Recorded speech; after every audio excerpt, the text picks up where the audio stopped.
स्त्री अनंतकाळाची माता. इंडोनेशिया सारख्या, चायना सारख्या ठिकाणी, तुमच्या थायलंड सारख्या ठिकाणी तर स्त्रियांचंच राज्य आहे. देशाचं संरक्षण करायचं पुरुषाकडे नव्हतं. तिला मी पगार देतो 30 रुपये महिना, तिथनं तरी संध्याकाळी 6 घरी जायला पाहिजे ना. इथे तुम्ही चुकला होता आणि वहिनींनी ती चूक करेक्ट केली. सर, मगाशी बोलता बोलता तुम्ही असं म्हटलं की पार्टनर म्हणून आपल्या बायकोला घ्या, पण बऱ्याच जणांचं एक म्हणणं असतं की स्त्रियांना बिझनेस मधलं काय कळतं, तर यावर तुमचं मत काय? अशा वेड्या आणि मूर्ख लोकांबद्दल मी काय बोलणार. अरे तुमची बायको आहे म्हणून तुम्ही नाही, केव्हा भरकटलं. स्त्रीला जेवढं कळतं, स्त्री अनंत काळाची माता अशापासून जे काही सुभाषित आहे ते काय कमी आहेत का? स्त्रीला जेवढं कळतं तेवढं पुरुषांना नाही कळत.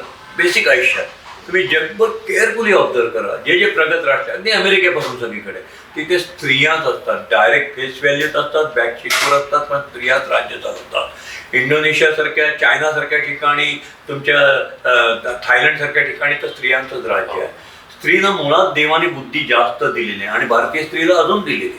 त्याचं कारण इथली जर तुम्ही बघितली समाज व्यवस्था, तर माहेर सांभाळते, सासरी येते, सासरी सांभाळते. माहेर सांभाळा, सासर सांभाळा, चक्रम नवराही सांभाळते, नवरा चक्रमच असतो, आणि हट्टी मुलंही सांभाळते. एवढं सगळं बॅलन्सिंग करताना दर महिन्याचं बॅलन्स शीट काढतात. जो काही पगार बिझनेस मिळेल त्यातनं घर प्रपंच पण भागवत आहे, पुढची प्रोव्हिजन पण करते. मुलीचं लग्न व्हायचं शिक्षणाचं पुरुषांना नाही जमत आहे. म्हणजे एकाच वेळेला पुढची प्रोव्हिजन करणार, दूरदृष्टीचा विचार ठेवणार, आले गेल्यानंतर हसत खेळत स्वागत करणार, भांडकुदळ नवरा असो नाही तर कोणी असो, सासू सासरा नणंद सगळ्यांना सांभाळून घेणार. 98% घरामध्ये स्थिती आहे. हे जे सगळं बिझनेस म्हणजे काय, हेच ना. याच्या सगळ्या प्रकारच्या गोष्टी सामोरल्या जातात. कधी बिझनेसला लॉस होतो, चिडचिड होते, स्टाफ चुकीचा वागतो, कोणीतरी सरकारी म्हणून त्रास देतो, कोणी गुंड त्रास देतो, कधी जवळचा पार्टनर फसवतो, सगळं काही होतं. त्यावेळेला डोकं शांत ठेवून आपण जर बिझनेस नाही केलं तर बिझनेस कोलॅप्स होत होता. बायकोच्या, स्त्रियांच्या अंगात हा मूलभूत गुण आहे. सगळ्या वेड्यावाकडे चक्रम लोकांना सांभाळायचं आणि हुशार माणसांना तर सांभाळायचं. आणि म्हणून परमेश्वराच्या काळापासून इंद्राचा दरबार होता. इंद्र राजा होता, मान्य आहे तुम्हाला? त्याचा दरबार होता, त्याचं पण मंत्रिमंडळ होतं. जसं आता आपल्या भारताच्या मोदी साहेबांचं मंत्रिमंडळ येत. त्याच्या मंत्रिमंडळामध्ये शिक्षण खातं कोणाकडे होतं? सरस्वतीकडे. अर्थ खातं कोणाकडे होतं? लक्ष्मीकडे होतं. आणि संरक्षण खातं, देशाचं संरक्षण करायचं, पुरुषाकडे नव्हतं, दुर्गा माताकडे होतं. अरे तिथे सुद्धा अर्थ असो, एज्युकेशन असो, संरक्षण असतो, स्त्रीने राज्य केलं देवाच्या दरबारात. इथे काय, तिथे काय कमी देव होते का बाकीचे? लाईक दिस आहे, जरी तुम्ही लौकिक अर्थाने जरी घेतलं तरी या स्त्रियांच्याकडे हा गुण असतो.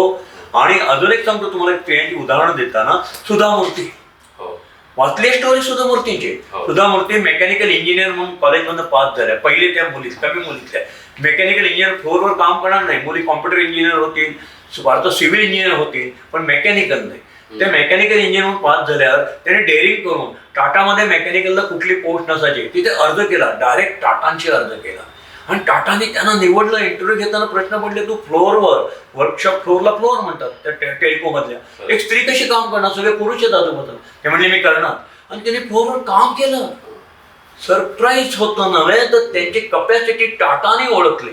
जे टाटा ओळखू शकतो ते तुम्ही नाही का ओळखू शकत, हे मूलभूत आहे. आणि मग सुधा मूर्तीने त्या फ्लोअरवर काम केलं. करता करता नारायण मूर्तींचं जीवन बदलून टाकलं. अजून काय स्टोरी पाहिजे? मी नारायण मूर्ती नाही ना, मी टाटा आहे. टाटा पण नाही, सॉरी मी टाटा आहे चुकून म्हणलं. ठीक आहे, असं म्हणताना तरी क्षणभर बरं वाटलं. चला, माझ्या आयुष्यात कोणी आलं, एक फोन पुसार माझ्याकडे होती, हेमा नावाची मुलगी. तिला मी पगार देतो 30 रुपये महिना. तर तिची धडपड कष्ट मागच्या एपिसोड सांगितलं असेल तरी परत ऐकार आहे, परत काही फरक पडत नाही. ती छानपैकी तिचं कुटुंब होतं. गरिबांचं कुटुंब सगळ्यात सुखी असतं. श्रीमंतांना BP पासून, इन्कम टॅक्स पासून बरेच प्रॉब्लेम असतात. की आपल्याकडे लेटेस्ट मर्सिडीजची नवीन सिरीज नाही आली पासून 100 गोष्टी असतात. गरिबांना यातलं काही नसतं. छानपैकी 4 बहिणी, 1 भाऊ. आई बिचारी, वडील इचलकरंजीला काम करतात मिलमध्ये, व आई इथे बिचारी एका मामाच्या घरात एका खोलीत राहून कुठे स्वयंपाक कर, हे कर, असं चाललेलं आहे. आणि ह्या मुली सगळ्या शिकताय. ही मुलगी सकाळी बरोबर 6 वाजता नीलकंठ प्रकाशनमध्ये तुमचे गांधीजींचं चरित्र लिहिणारे, त्यांना हाताखाली लेखनिका पाहिजे होती. तर की तिथे जाऊन लेखनिकेचं काम करायचं. पूर्वीच्या काळी तुमच्यासारखं डिक्टेशन येत नव्हतं. तुम्हाला परत मी गोष्टी सांगतोय खूप जुने, 69-70 सालच्या. आणि त्यावेळेला ते लेखक हाताखाली रायटर ठेवायचे. आता सारखं तुमचं लॅपटॉप काही नव्हतं. तिथे जायचे, तिला 10 रुपये महिना पगार मिळायचा. तिथनं बरोबर 8 वाजता अलकाटोकीचे शेजारी, हे नीलकंठ प्रकाशाने SP कॉलेजच्या इथे हो. त्या टिळक रोडला, तिथनं 8 वाजता रवी बिल्डिंग मध्ये माझ्या ऑफिसमध्ये नोकरीला यायची. कसली नोकरी होती? सायकलवर येणार लेडीज सकाळी सायकलवर निघाले, हो. टेलिफोन पुसायचे घरोघरी जाऊन. आमचे रोजचे वार असायचे, सोमवार नारायणपेठ, मंगळवार शनिवार पेठ, असे तिथं वार देऊन ठरलेले असायचे. ती तिची बॅग भरायची. दिवसभरात तिला त्या पुढच्या 4 तासात 30 एक फोन पुसायचे असतात. तर ती बॅग भरून ते सगळं घेऊन टेलिफोन पुसायला जाऊन परत 12:30 वाजता फोन पुसून तुमच्याकडे यायची ऑफिसला.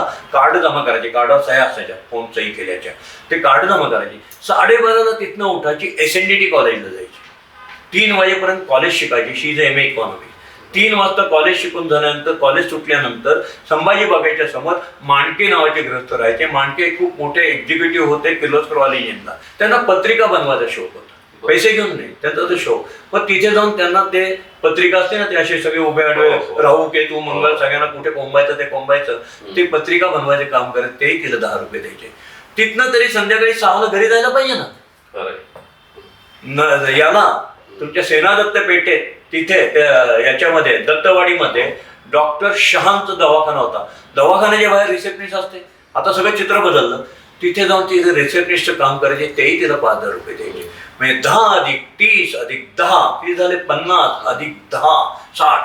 असं करून रात्री दवाखान्याच्या रिसेप्शनिस्टचं काम संपलं आणि दवाखान्यामध्ये काम करून घरी जायची 8 वाजता. आईला मदत करायची. आता मला कळलं तिला एवढी सुंदर सुंदर, मला तिच्याच हातचे पदार्थ आवडतात. म्हणून स्वयंपाकाला कोणीतरी असलं तरी हट्टाने मी तिला काही काही वारी म्हणतो, नाही हा हेमा तुझ्या हातच पाहिजे. आईकडनं रेसिपी पण शिकली. म्हणजे शिकण्याचा क्रम झाला सकाळी 6ला सुरू, कष्टाचा क्रम झाला सकाळी 6ला सुरू, रात्री 8ला सुद्धा त्या कष्टाचं रूपांतर एका चविष्ट प्रेमामध्ये निर्माण झालं. आईकडनं रेसिपी शिकायची. अशी ही शिकलेली मुलगी माझ्या ऑफिसमध्ये आली. फोन पुसता पुसता आमची मैत्री झाली, प्रेम झालं, लग्न झालं.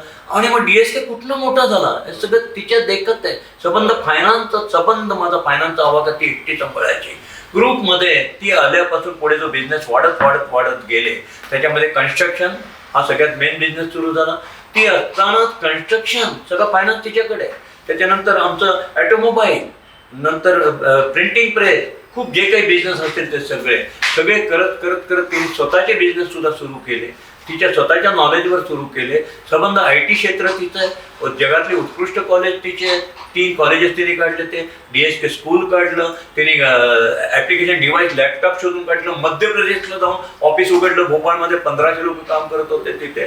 तिथपासून अमेरिकेत जाऊन TV सिरियल काढली. अशा असंख्य गोष्टी तिने केल्या. एक स्त्री काय करू शकते? कुठे DSK?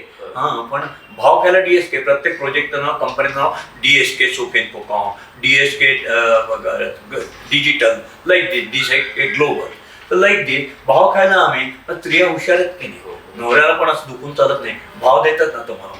पण तुम्हाला असा एखादा प्रसंग आठवतो का की जिथे तुम्ही चुकला होता आणि वहिनींनी ती चूक करेक्ट केली? घरासाठी काडी काडी जमवतात माणसं, टुमदार स्वप्नात रंगतात माणसं, छान छान घरात राहतात माणसं. जेव्हा भेटतात घराला घरपण देणारी माणसं, घराला घरपण देणारी माणसं. DSK घराला घरपण देणारी माणसं.